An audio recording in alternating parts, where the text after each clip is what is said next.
Long Beach today, is that right? I did. But I didn't use the bridge to get here. Oh, Although I go out of my way to go see that new bridge now. I grew up in the area and have spent many years driving over the old Gerald Desmond Bridge. When I heard that they were going to take it down, I needed to find a way to remember it for myself because it had been such an important part of my childhood and growing up. It connected the home of my grandmother and my relatives to my home. Using that bridge was almost a weekly occasion for many, many years. My friend Kathryn Babcock and I had been going to the Long Beach Harbor and doing landscape plein air painting. But we were having trouble getting to locations, especially when the bridge construction started. Some of the locations we had been going to were now closed off and inaccessible. Some people were very upset that the old bridge was going away, but the old bridge was falling down, and they had, for years, they had canvassy type stuff underneath it to catch the debris that was falling from underneath the bridge. So. And I love the old bridge, I do. It's so iconic.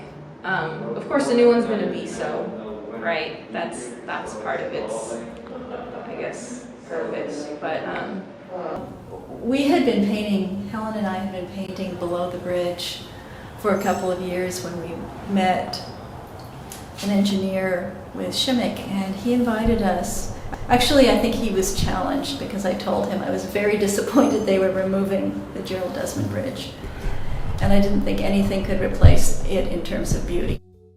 And that's where I heard behind us, and I heard them saying, was saying that she didn't like the new bridge, she liked the old bridge, and I challenged her to come out and see the new bridge. It has beautiful lines and shapes. And then Helen said, well, we'd love to see it and come paint. And it turns out that he was the chief engineer of the bridge project. So the first thing I said to him when she told me who he was, so you're the guy that can get us under the bridge? And he said, yes, I am. And they asked, well, can we get access? I said, sure, here's my card, give me a call or email me and I can set you up access. So that's how it started in 2017 to set them up. And then they got out there and they really became part of the crew as they recorded the art. He invited us, four of us, to come up on the bridge and actually witness the construction firsthand and then create another way of looking at it. So through artists' eyes, we were invited to come up with whatever we wanted to, our impression of the construction of the bridge and the views from it, which were magnificent. And he took me around to different sites on the bridge where we might be able to paint, which was very exciting. Yeah, and we had to wear hard hats and closed-toed shoes, wear a vest, and yeah, it was something. we had to be a certain distance away, or we might ask like, hey Dion, can we paint in this location? And be like, oh no, they're doing work in that area, but I'll take you to a different one. So they took us to all the best spots, the best vantage points. And then they allowed us to actually go on top of the bridge in addition to going underneath the bridge. So there was when the construction was going on and the road was coming up in the middle air and then it stopped, they allowed us to be right at the end where it stopped. It was so unique. Yeah, looking out, and it was wonderful. We were up on a half-built bridge. Dion always vetted the places that we went to. He set up a taped-off area that was probably about the size of this room. We had to stay within the taped-off area. And it also indicated to the guys on the project that they were not to do any construction work within the area that we were. We would, just because it was a safety need. They kind of, they would leave us alone, but they'd be like, okay, this is going to be your kind of area. And so we might be within like a 20-foot radius of each other, but for safety, we couldn't go wandering around. And sometimes it just wasn't practical because one of the locations we would go to was like the end of one of those cement ramps. So the only way you're going is either straight down or all the way down the ramp. So it's like, you know, where else are you gonna go? They provided us with a porta potty, which is a dream. We had our little boarded off area and our porta potty, but we weren't allowed to drive up the bridge either because of all the construction. So they had us park at the bottom of the bridge, and then Juan Jimenez, one of the foremen, would drive us in his car up to the top of the bridge. We'd unload all our artwork. We'd paint for anywhere from 3 hours to 6 hours, and then when he was ready to go home or we were ready to go home, we'd text each other and he'd drive us back down the bridge to our car. Because the 2 cement ramps had already been mostly poured. By the time we got there, they were still pouring some of it, and that's what that big orange scaffolding is. It was like a custom-made mold for that ramp. There, the towers were up. Some of the I-beams, the steel beams were there. They were finishing pouring one of the ramps, and then the I-beams were slowly coming out. So then I would drive the job every day because I look at the progress and I'm tracking our schedule, and I noticed a little pink pop-up, an Easy Up tent. Like, oh, there they are, because they were the only ones who had a pink Easy Up. And I could see where they were sitting on the existing bridge, because we have 2 approach bridges, and they sit on one bridge and do paintings of the other bridge being built or paintings of the main span being built. Yeah, because it was a lot. It was just huge. Just like you get this little piece of, you know, this little canvas or a little board, and then to go out and try and, you know, put it, this huge, big vista with all these, with all this construction and all these industrial forms, the containers, all the trucks, and then the buildings, and half the stuff I didn't even know what it was, you know. Place. The huge ships, the thousands of containers, the giant trucks that roar through there all the time. And so when I started the project initially, I thought that's what I'm gonna capture. And then I thought of it more in terms of the painting process, because certainly painting landscape is a challenge in and of itself because of changing conditions and lighting and weather, and then you add an active construction site on top of that. You know, you might be looking to get a certain, I don't know, image, and then all of a sudden it's completely changed. You look away for just a second and the truck is gone or the crane is moved. And there is so much going on that for the first part of the project, I had to really figure out how to edit what I was seeing. The lights change, the machinery changes, the people walk through it, the cranes are in motion, and there's traffic going over the bridge. So you do have to choose what you put in your painting. It's about editing. And nature gives you an infinite amount of possibilities, and it's up to you to create from that palette. That's when I realized how fleeting everything could be too, because you'd go there one day and the next time you'd go back and what you were working on wasn't there anymore. Even the cranes that are unloading and loading the ships, they look like they're stationary. But when you're drawing them, you'll look at them and you'll figure out the perspective, and then you go down to your drawing and work on it a bit. You look up and I didn't know that crane was that far apart from XYZ. And then you realize, no, it wasn't. It moved while you had your eyes averted from the scene. And so that aspect of the harbor constantly moving, and the bridge constantly changing, and what was going on was different every day. And that's when I started to think of myself as documenting what was going on.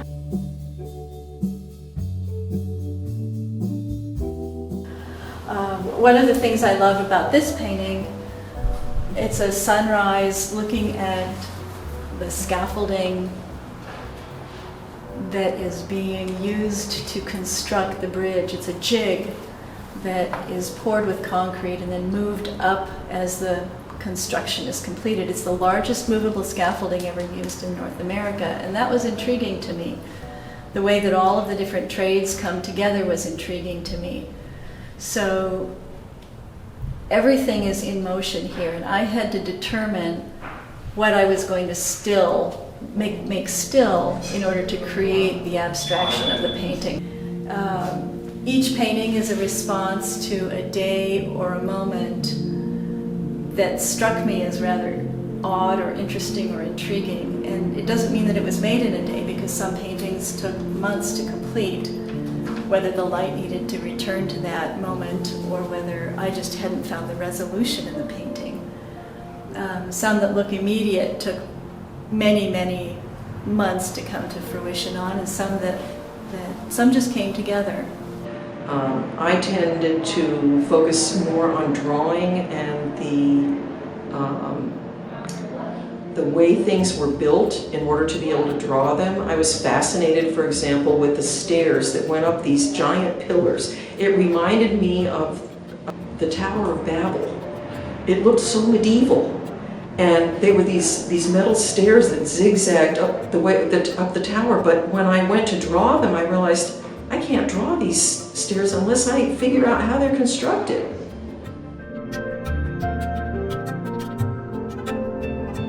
Over time, I began to see and understand the construction of it and the immense amount of creative work that goes into it from all of the trades. And everyone knew their part. And in a way that softened my sense of loss from the old Gerald Desmond Bridge, and I became quite excited about seeing this project come together. Because we would draw a lot of attention, and sometimes people, they would just drive their work truck up to us just to see what we were doing. You know, so we would draw a lot of curious onlookers, but at the same time, you know, we always like to learn about what they do.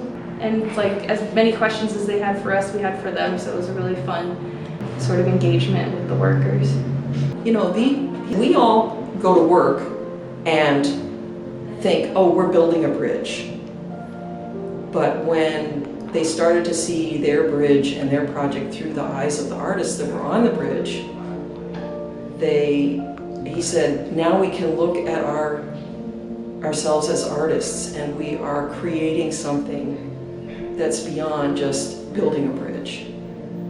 And I think that's why they had such a bond with the construction workers out there, is they saw them recording what they were building, and it was a mutual honoring of one another.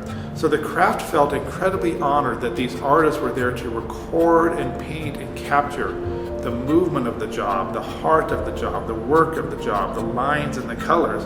And then the artists were moved that they were there to actually talk to the craftsmen who were building it, because they were putting their heart and soul in. So it's not just, I work hard, I do labor, I go home and shower. It's like, no, they are creative people.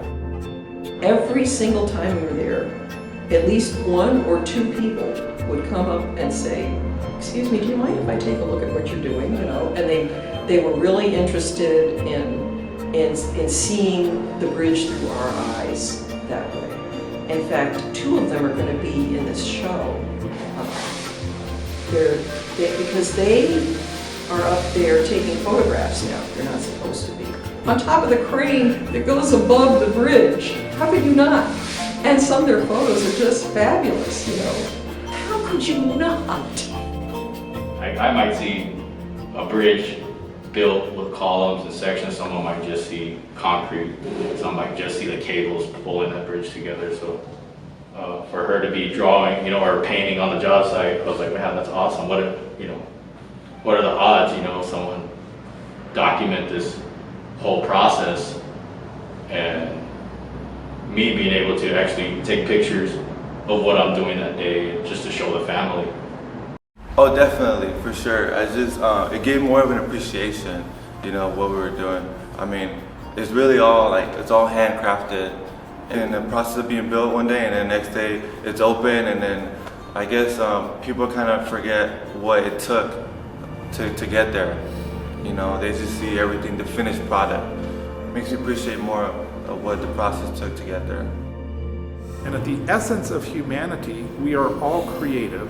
And I think, and this is my philosophy of life, we are closest to God when we create. Because we're created in His image and God is a creator. So I think that's why that bond was there between the artists and the workers.